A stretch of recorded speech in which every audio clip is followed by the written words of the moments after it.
Tēnā koutou te whānau o Auckland Unitarian. Tēnā koutou ngā manuheri. No mai, haere mai ki tēnei whare karakia a te atua. Tēnā koutou, tēnā tātou katoa.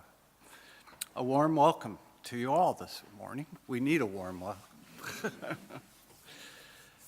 We gather this morning in space made sacred over the last 115 years by Auckland Unitarians. Over those years, history has been made in this space time and time again. We have been a progressive seed in Auckland's soil. And yes, sometimes we have been a thorn in Auckland's side. We have a long history of standing up for democracy, social justice, peace, and a sustainable world. We have stood by the marginalized, given voice to the silence, provided sanctuary to the stranger. But today, we focus not on what we have done, but on that which we might have done, but have not done. There are reasons for this, but no excuses. Today is about becoming aware. In the first step in living more fully into who we are and the values we hold. Our worship today is centered on white supremacy and our participation as a predominantly white congregation in perpetuating structural racism. It is likely that this is not a topic you feel comfortable with. If true, then you're in the right place to begin today's journey. This is not a day for comforting the comfortable. What prompted this journey into discomfort? It is the result of historical events occurring in the Unitarian Universalist Association in America.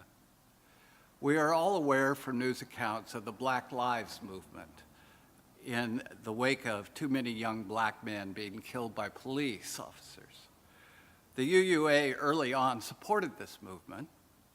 Many congregations began flying Black Lives Matter flags as a statement of support. There have been reactions from all sides, creating considerable conflict. On a national level, supporters of Black Lives Matter challenged the structural racism evident in hiring practices of the UUA. As a result, the president of the UUA, Peter Morales, resigned on April 1st. From this extraordinary set of development, anti-racist UU activists called on Unitarians to educate themselves on white supremacy and structural racism in May. Today, we are joining over 600 other congregations who have also made a commitment to do so. You might be wondering why we should engage in a problem of the American branch of Unitarianism. The truth is, racism knows no boundaries. Its reality is worldwide. While in America, its roots are in slavery, here its roots are in colonialism. And the roots of both are in capitalism. And before that, in tribalism. Our racism may not be as newsworthy as what we see in America, but it is just as real and just as destructive. You know white supremacy rules when people of color fill our prisons to a much higher percentage than their numbers in the general population. You know structural racism exists when people of color are by far the poorest in our nation and have the least access to quality education, health care, and employment at a living wage. We cannot live out our 7 principles and blindly enjoy our white privilege at the same time. Real people are suffering so we can flourish. I felt that today we needed to hear a voice other than this aging boomers who has benefited his whole life from white male privilege. I felt to do this with any honesty, I needed to invite another voice into the conversation. Cassie Withey-Riley is a lifelong UU from Denton, Texas. Raise your hand so they know who you are. who happens to be studying public health at Otago University at this time. Cassie has been an activist on a number of fronts, but has a strong commitment and passion for fighting for racial equality and justice. Cassie brings us this morning the benefit of that passion, honed by a millennial generational perspective, academic understanding, and ability to see the world in non-dualistic terms. We welcome you, Cassie. We also welcome you if you are a visitor just passing through or seeking a spiritual home. Know that we are pleased and honored by your presence.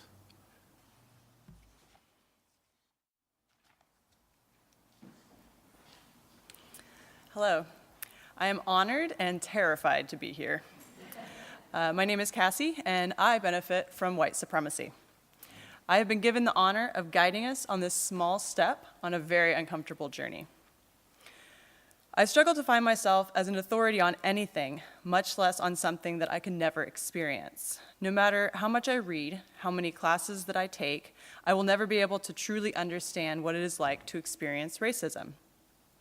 I'm a big fan of believing historically marginalized people, as I can never be an authority on that lived experience. White supremacy would be invisible to me had I not looked for it or had it pointed out explicitly. We're using the term white supremacy specifically as requested by the organizers of the white supremacy teach-in. I know that this term can make a lot of people uncomfortable because it sounds like maybe we're aligning ourselves with white supremacists, but it is important to name the issue at hand. No euphemisms, no beating around the bush, bringing it out into the light and calling it what it is, white supremacy. To quote a white UU minister, Reverend Krista Taves, we have been trained to see white supremacy as an overt expression of racism, replete with burning crosses, white hoods, Confederate flags, lynchings, angry white people in black and white footage shouting racist epithets at black children trying to enter white schools. This allows liberal whites to distance themselves from racism and believe that they aren't a part of it. White supremacy is defined as a set of institutional assumptions and practices, often operating unconsciously, that tend to benefit white people and exclude people of color. Now, we are all learning. We all have gaps in understanding. There is no shame in not knowing. And yet, sometimes we feel attacked personally, as though the concept of being complicit in white supremacy says something about us. We might wonder, does our benefiting from white supremacy mean that we cannot be proud of our personal achievements? We might say, but I have experienced hardship as well. The main issue with these questions is that it centers our feelings as white people in the discussion of white supremacy. We can all look inside ourselves and remember that this isn't about us as individuals, but this is about systems. These criticisms aren't for us to take personally, although it is our responsibility as Unitarians to address these issues. Once we figure out our place in the larger system and understand how we can uphold or undermine that system, it's no longer about us as individuals, but about a system. Many of us could have gone our entire lives without knowing or thinking about white supremacy. Just as we wonder, are fish aware of the water when they're swimming? So do we swim in a sea that is white supremacy. Here in Aotearoa, New Zealand, colonization built this nation. It built most of the Western world. No matter how dual linguistic the government websites are, no matter if they teach te reo in schools, no matter how many hakas preface the rugby games, the system of white supremacy told a bunch of Western nations that their potential for making money was more important than the lives of indigenous people. Over and over, the needs of the First Peoples were superseded by the fiscal desires of white colonizers. And at the risk of mixing metaphors, colonization is threaded throughout every aspect of our lives. Colonization is a unique subset of white supremacy. It lends itself very well to systemic racism. The way that government prioritizes private companies' assets to access to natural resources, the way that Maori needs to access sacred spaces, food resources like kai, and traditional ways of life, the way one of those is prioritized over the other, is an example of white supremacy. And I'm not here to argue that we need to get rid of Western medicine, throw out all the antibiotics, and go back to living in the Dark Ages. I am saying that we must acknowledge that there are many ways of doing things, and just because the Western colonizers won does not necessarily mean that their way is better. The idea that there is a hierarchy of validity, that there is some objective metric for goodness, rightness, naturalness, that's white supremacy. It whispers in our ears that real science, Western science, that it tells us the truth. That the idea that there is one true God, that everyone that doesn't agree with us is less civilized, less valid, less natural, that whisper, that's white supremacy. To quote The Usual Suspects, which is a movie, the greatest trick that the devil ever pulled was convincing us that he didn't exist. Denying the realities of white supremacy is that devil. Refusing to acknowledge a system of racism is fast becoming the new face of racism. So I was raised in the 80s and 90s, as many people of my generation were, with the concept of colorblindness. That is where one erases the complexities, nuance, and injustice by saying, but aren't we all human? As if that statement could absolve generations of violence at the hands of white supremacy. This phenomenon is related to what's called benevolent racism. Sounds like an oxymoron, right? But benevolent racism is not a slur or a physical attack, but it still upholds a system of white supremacy. Colorblindness and benevolent racism are what allow us to pass off comments based on racial stereotypes as compliments, as non-racist statements. It's just the tip of the iceberg, but it's the most socially acceptable part. So we assume it's a compliment when we say to someone, "You're so articulate." We act surprised at someone's wealth or professional or academic success. These are all based on a stereotype of what that kind of person would be or should be. We must remember, as we unpack our white privilege, along this journey, we need to understand our place within that system. Our good intentions, I know we all have good intentions, we're Unitarians. Those good intentions are not enough. The intent behind being colorblind is not malicious, it has no ill will, but it's still harmful.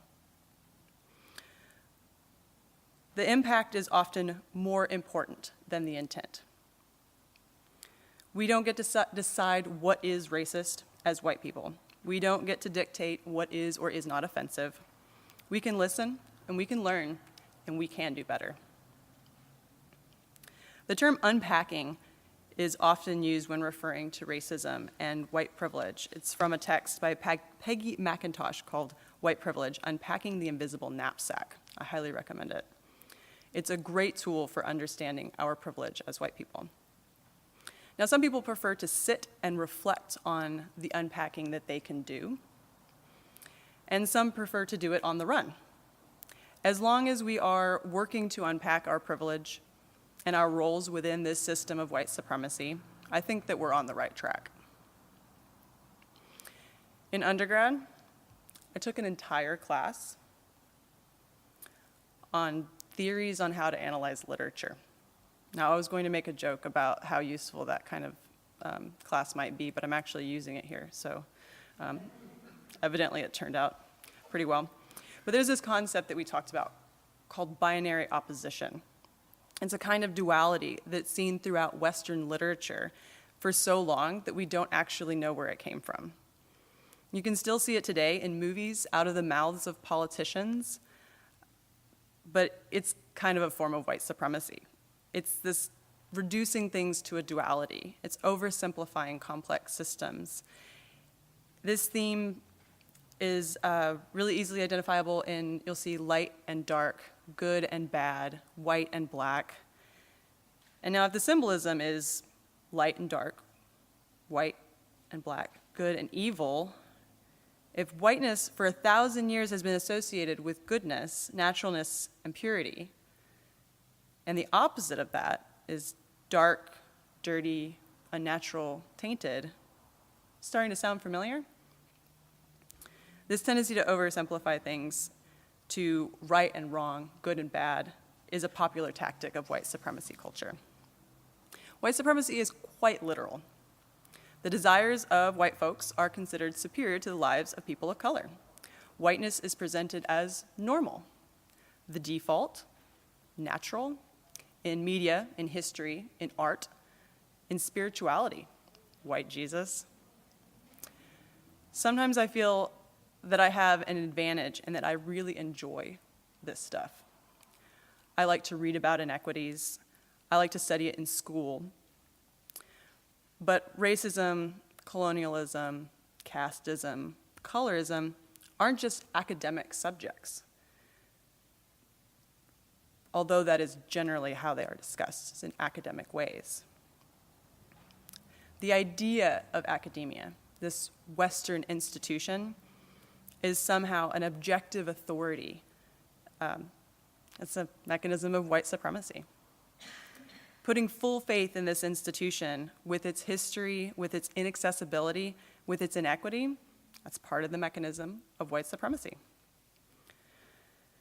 This tendency to rely on the academic lens for analysis for white supremacy is one of the reasons why I am so excited to be having these conversations in a house of faith, in a place of worship. The pursuit of understanding and the pursuit of justice are foundational to my faith, and perhaps it is foundational to your faith as well. Learning about white supremacy theories isn't just for academics, just as fighting systems aren't just for activists.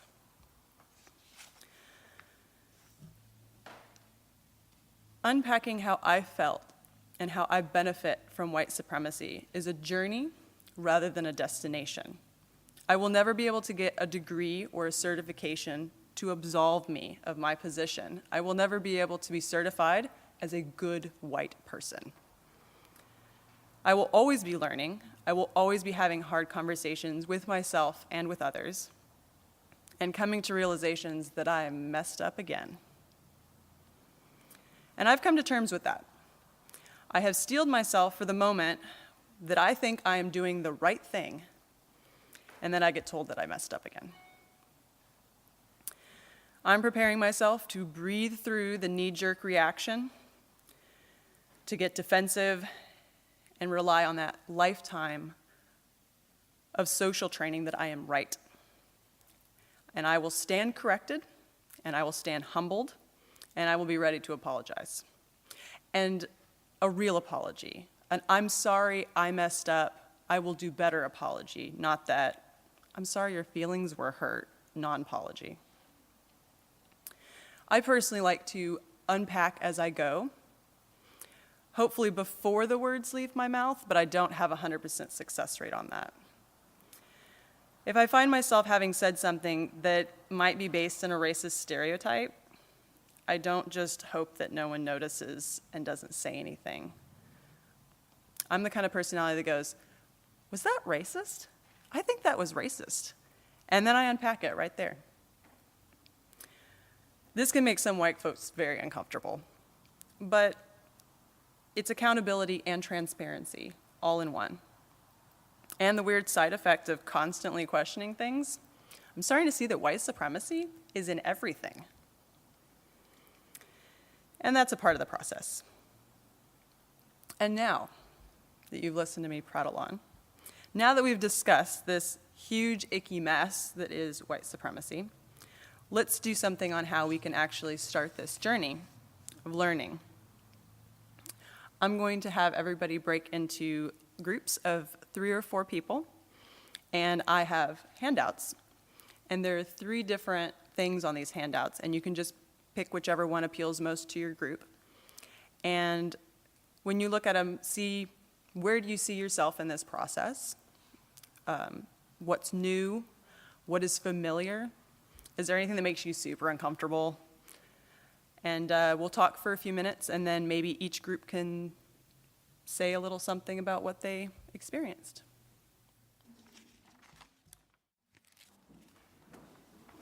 Okay, so if you look at your handout, there's 3 different things on it. Overt white supremacy, covert white supremacy is a little blurry, so hopefully you'll be able to read that one. The 8 white identities is one of my favorites because every time I look at it, I've kind of shifted around on it. So you might find yourself on that one somewhere, and you may not be where you expect. And then the ladder, I believe, is supposed to be more of a trajectory, like you start at the bottom of the ladder and you climb up. So you may find that you work your way through and then slide back down and then climb back up again. So yeah, just what jumps out at you, what have you experienced, what makes you super uncomfortable. These are all things you can talk about. And we got, what, 5 minutes, 10 minutes?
Anybody? Okay. Well, in that case, going to say each group maybe say something that stood out for you, something that was new, something that made you uncomfortable, and I'll just bring the mic around so we can all hear. Yeah? Who wants to go first? Yeah.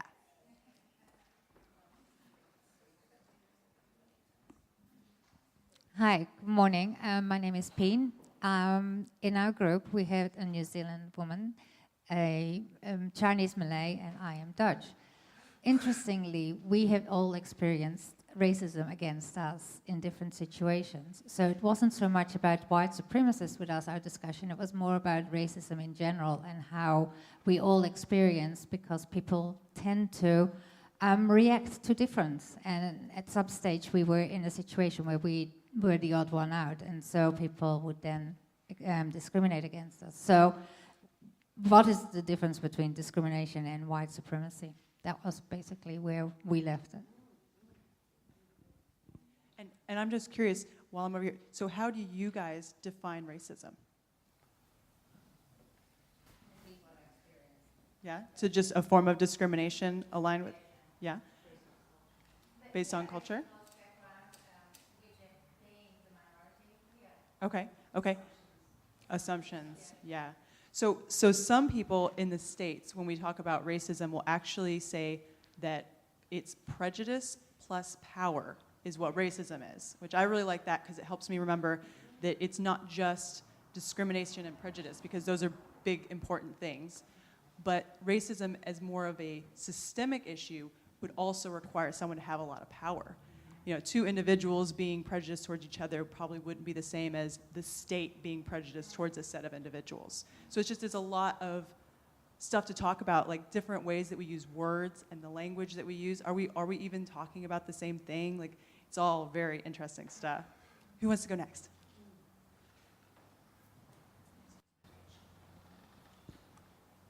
We talked about a lot of things, but mainly language and how, as children, we came out with racist slogans that must have come from our parents. Maori houses, Maori this, Maori that. And now we're horrified that that's what we said as children.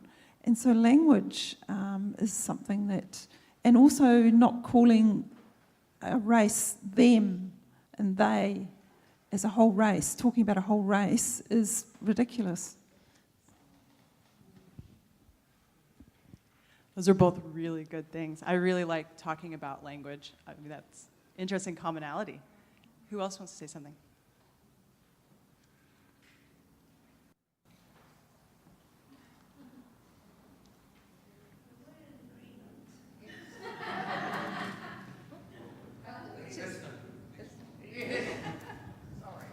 Well, we discussed many things. We felt that a lot of what's in here and a lot of what you said doesn't really apply to our lives. These things don't happen in our lives. So we're not looking for that sort of solutions. We have not really experienced the sorts of things that you talk about. For myself, my family's very mixed in race and colour. We've got all kinds.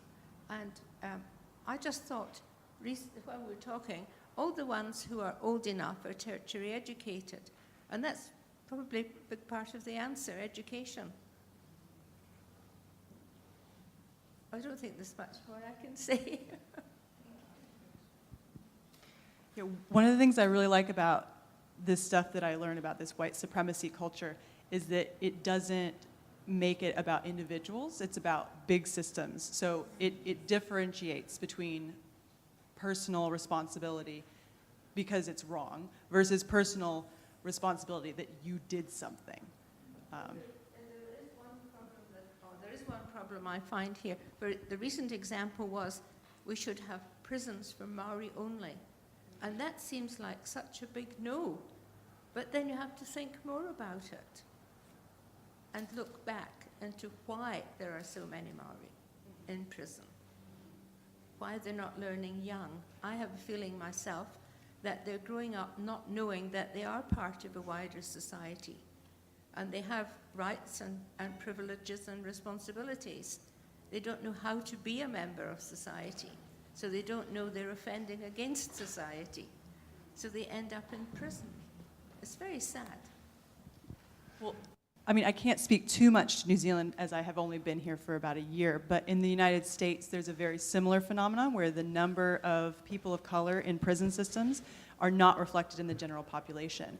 And for a long time, they really thought it was because people didn't understand how not to break the law. They didn't understand how to get along or behave in a civilized manner.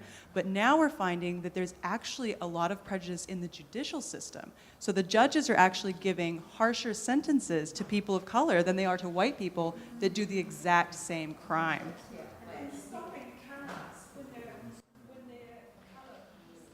My blonde, blue-eyed daughter had a car accident, and the police came along and didn't even ask her for her driver's license, and said, "Oh, are you all right, dear?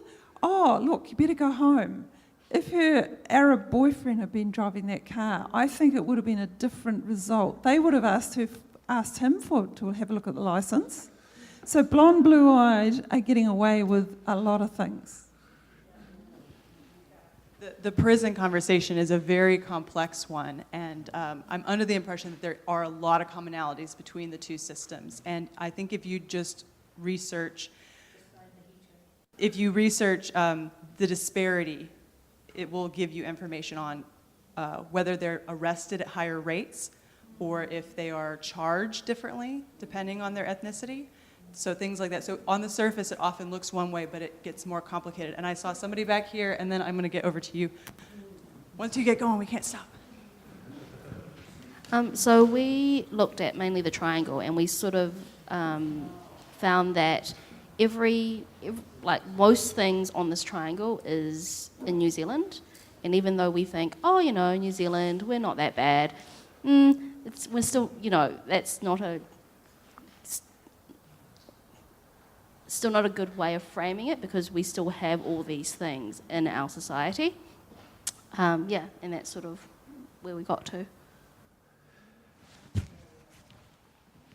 When I was preparing for this week, I did a lot of reading about racism in New Zealand. And often the phrase was used that we're very good at casual racism. We're not going to be real blatant about it. We're not going to talk about it loudly. We're not going to show the same kind of racism we see in South Africa or America or some of those places. But that it was deeply entrenched here. But they use the word casual. It's almost like, so you don't notice it. Yeah. That's the same as benevolent racism, too. Casual racism, benevolent racism, there's a whole bunch of different names for that. I think it was you and then you, is that right? A lot of things that other people have discussed, so did we. It's a highly complex issue, and it's also tied up with power and privilege that is taken for granted, the assumptions that we are the norm. But what I want to say in relation to the judicial system, the same thing happens here in the health system. There have been lots of studies that demonstrate that, and you will know this, that access to surgery, for example, often Māori people are not offered the same choices that automatically would be given to the dominant culture, and that's the white Pākehā one. But I don't think you can also separate it from the fact that in New Zealand, most of us don't learn our own history. I went to school in the 60s, and I did learn our history, but the book that we used was written by a privileged white male, so it was always from the white supremacist perspective. Yeah, something that just come up for me, it didn't come up in our group, but this is just listening to other people. I'm wondering where this whole race issue is going to go, not just in the current system, but worldwide. And I'm saying that through science and DNA. I just had a DNA test done. I've got 6 different, if you say, races running, in me. People around the world are discovering they've got far more than just what they thought. Some people have 10, 11, 12 running through them.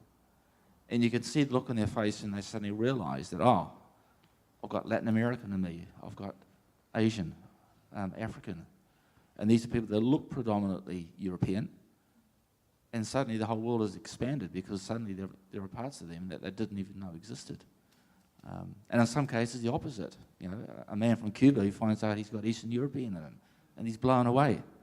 So I'm wondering how that is going to affect longer term, how the whole planet actually sees the whole issue of race, and whether we decide actually it isn't that important at all, and that there are other things that are far more important. In my research, Craig, I watched a YouTube thing of 2 black women interviewing a white supremacist male who looked like, he had the Confederate flag tattooed to his forehead. And they had given him a DNA test before the interview, and he was 10% black. They had great joy sharing that with him. And it didn't change. He just, the total denial. One important thing that it's important to remember about race issues is race is a social construct. Like ethnicity, there's a culture, there's a language, there's a shared family history, but race as a concept is actually just made up by a bunch of white guys. And it's based on visual appearance, And they actually created all sorts of scientific reasons on why it was real. And there are genetic differences depending on what region your ancestors are from. But the idea that you can look at someone and tell what their race is really just a social construct. And so the problem is that while race isn't real, it's a social construct, racism is real, and it is impacting people's lives really, really strongly. So I had a question over here, and then I think someone over here had their hand up. That was you. 1 second.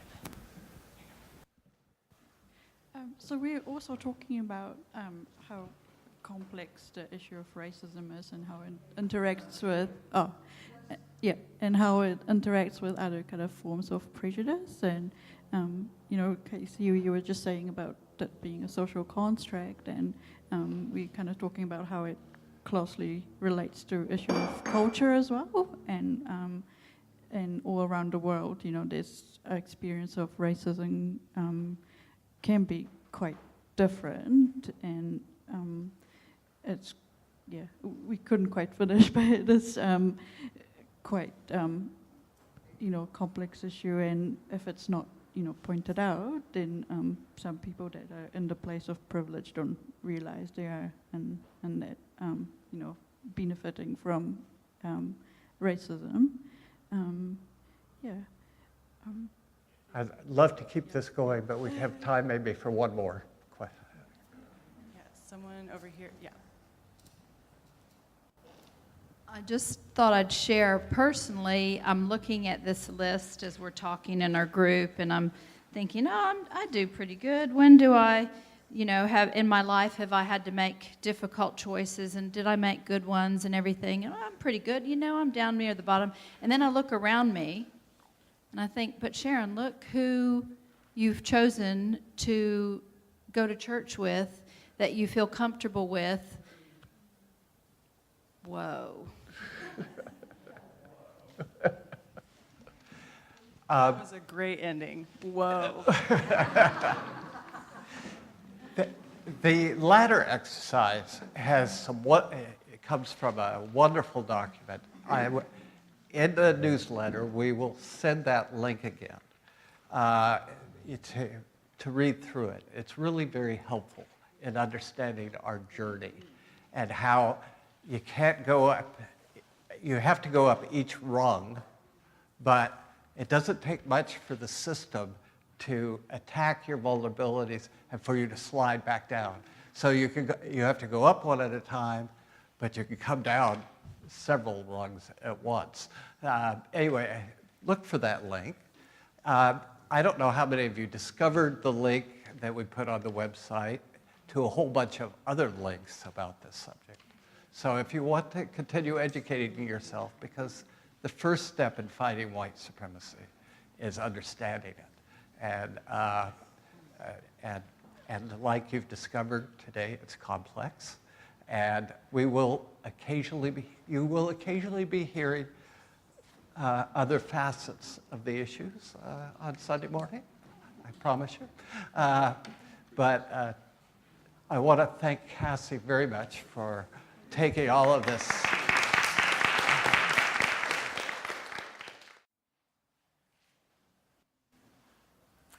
My closing words are by Maya Angelou.